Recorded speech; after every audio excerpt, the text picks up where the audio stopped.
वाराणसी में मौजूद काशी विश्वनाथ मंदिर और उसी मंदिर के पास बना विवादित ढांचा जिसे लोग ज्ञानवापी मस्जिद कहते हैं, वर्तमान में बहुत ही चर्चा का विषय बना हुआ है। यह मामला लोअर कोर्ट से लेकर सुप्रीम कोर्ट तक चल रहा है। दोनों पक्ष अपनी अपनी तमाम ऐतिहासिक दलीलें दे रहे हैं, लेकिन अभी भी यह कह पाना मुश्किल है कि यह मामला कब तक चलेगा और किसकी जीत होगी। नमस्कार दोस्तों, आप देख रहे हैं खबरें टुकड़ा।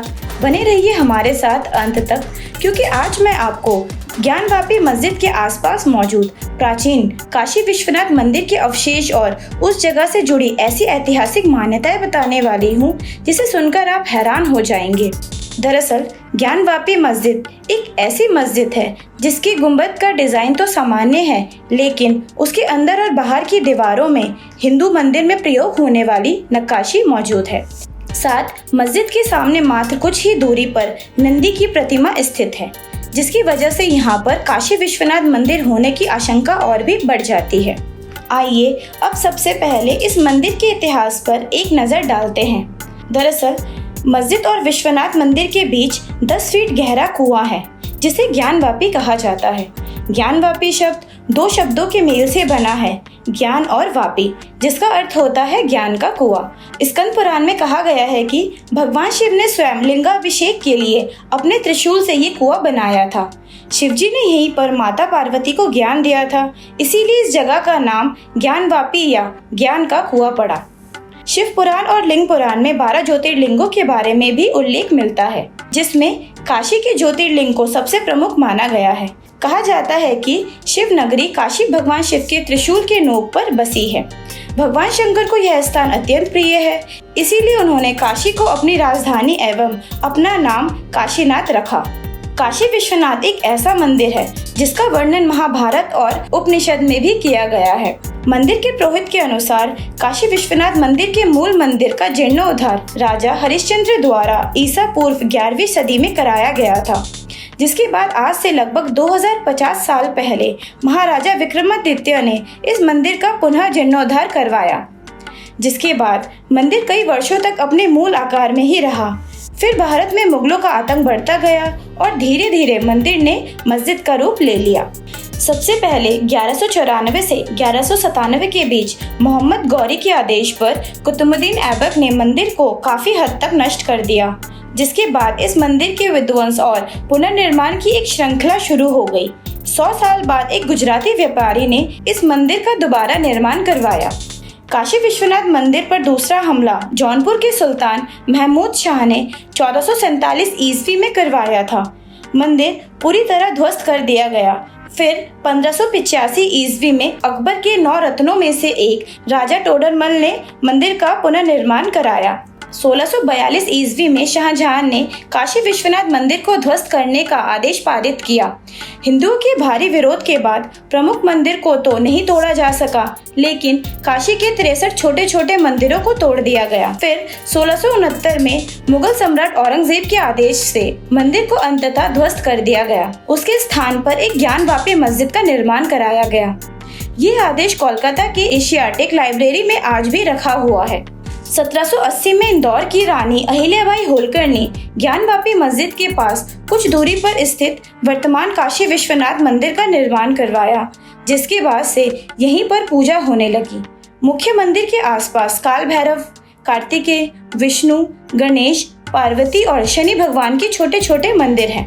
मंदिर में 3 सोने की गुंबद है, जिन्हें 1839 में पंजाब के महाराजा रणजीत सिंह ने लगवाया था। 1669 में जब औरंगजेब ने प्राचीन विश्वनाथ मंदिर को तोड़कर इस मस्जिद का निर्माण करवाया था, तो उस समय उसने मंदिर के परिसर के ही श्रृंगार गौरी, श्री गणेश और हनुमान जी के स्थानों को भी ध्वस्त कर दिया था।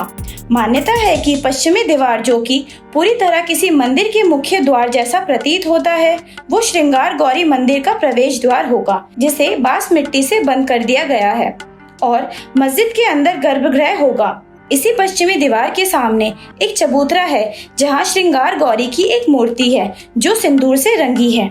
यहाँ साल में मात्र एक बार चैत्र नवरात्रि के तीसरे दिन हिंदू पक्ष के द्वारा पूजा होती है, परंतु 1991 के पहले यहाँ नियमित पूजा होती थी, जिस पर तत्कालीन मुलायम सिंह सरकार ने रोक लगा दी थी।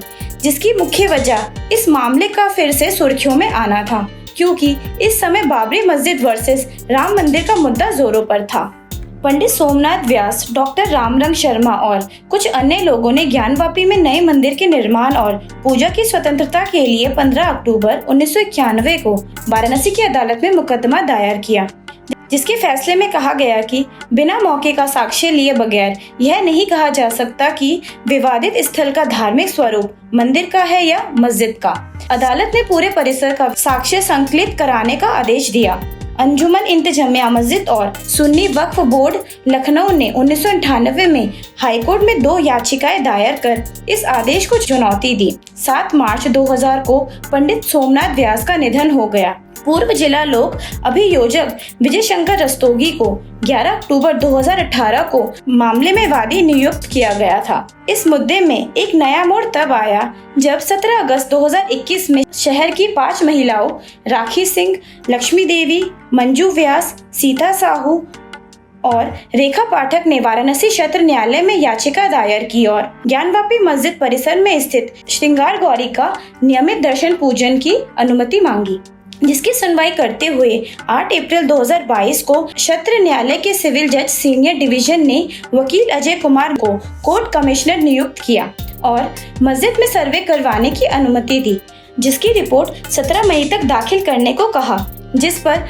मुस्लिम पक्ष ने आपत्ति जताई और हाईकोर्ट पहुंचे, परंतु न्यायालय ने सर्वे के रोक से इनकार कर दिया। सर्वे के बाद कोर्ट ने मस्जिद परिसर में मौजूद वजू खाने वाली जगह को सील करने का आदेश दिया, क्योंकि वजू खाने के बीच में एक गोल और लंबी पत्थर की आकृति मिली, जिसे मुस्लिम पक्षों ने पानी का फव्वारा बताया। वहीं हिंदू पक्ष ने इसे शिवलिंग होने का दावा किया। कोर्ट के आदेश पर डीएम ने वजू पर पाबंदी लगा दी और ज्ञानवापी में सिर्फ 20 लोगों के नमाज पढ़ने की इजाजत दी। फिर शुक्रवार 21 जुलाई 2023 को वाराणसी की जिला अदालत ने हिंदू पक्ष द्वारा दाखिल किए ज्ञानवापी मस्जिद में वैज्ञानिक सर्वे के निर्देश देने वाली याचिका पर बड़ा फैसला सुनाया है, जिसमें कोर्ट ने ज्ञानवापी मस्जिद का एएसआई सर्वे कराने की इजाजत दे दी है। कोर्ट ने विवादित हिस्से यानी वजू खाने को छोड़कर पूरे परिसर का सर्वे कराने की अनुमति दे दी है। मुस्लिम पक्ष ने सर्वे का विरोध किया था, लेकिन कोर्ट ने सभी दलीलों को सुनकर सर्वे की अनुमति दे दी है। वहीं फैसला आने के बाद मुस्लिम पक्ष के वकील ने कड़ी प्रतिक्रिया दी है। इस मामले में हिंदू पक्ष का प्रतिनिधित्व कर रहे वकील विष्णु शंकर जैन ने कहा है कि हमारा कहना था कि उस पूरे क्षेत्र का एएसआई द्वारा सर्वेक्षण करना चाहिए। आज कोर्ट ने हमारे उस आवेदन पर सहमति दे दी है और अब एएसआई ही इस मामले की दिशा और दशा को निर्धारित करेगा। शिवलिंग का सर्वेक्षण नहीं होगा, उसका मामला सुप्रीम कोर्ट में विचाराधीन है, जिसकी अगली सुनवाई 29 अगस्त 2023 को है, मगर शिवलिंग को छोड़कर पूरे परिसर का सर्वेक्षण होगा। वर्तमान में कोर्ट में सुनवाई जारी है। दोनों पक्ष अपनी अपनी दलीलें दे रहे हैं और सबूत भी पेश कर रहे हैं, लेकिन अभी ये कह पाना मुश्किल है कि किसकी जीत होगी। एक तरफ जहां हिंदू पक्षों का कहना है कि जिस तरह लंबे प्रतीक्षा के बाद बाबरी मस्जिद के विवादित ढांचे की जगह राम मंदिर बनाने की अनुमति अदालत द्वारा मिल गई, क्या उसी तरह ज्ञानवापी मस्जिद की जगह मंदिर बनाने की अनुमति मिल जाएगी। वहीं मुस्लिम पक्ष प्लेसेस ऑफ वर्शिप एक्ट 1991 का हवाला देते हैं, जिनमें कहा गया है कि 15 अगस्त 1947 से पहले की बनी सभी धार्मिक स्थलों की यथास्थिति में कोई बदलाव नहीं होगा, वह चाहे मस्जिद हो, मंदिर हो, चर्च हो या अन्य सार्वजनिक पूजा स्थल हो। यह अधिनियम पूर्व प्रधानमंत्री पीवी नरसिम्हा राव के नेतृत्व वाली कांग्रेस सरकार के समय आया था। अब सुनवाई पूरी होने के बाद ही पता चलेगा कि वहाँ मस्जिद ही रहेगा या फिर काशी विश्वनाथ मंदिर का पुनर्निर्माण राम मंदिर के तर्ज पर होगा। मुझे उम्मीद है कि काशी विश्वनाथ मंदिर और ज्ञानवापी मस्जिद से जुड़ी ये जानकारी आपको अच्छी लगी होगी। काशी विश्वनाथ से जुड़ी और भी वीडियो देखने के लिए हमारे YouTube चैनल खबरी टुकड़ा को सब्सक्राइब करें। वीडियो अच्छा लगा हो तो लाइक और शेयर करें। साथ ही काशी विश्वनाथ के बारे में आप क्या सोचते हैं, कमेंट करके जरूर बताएं।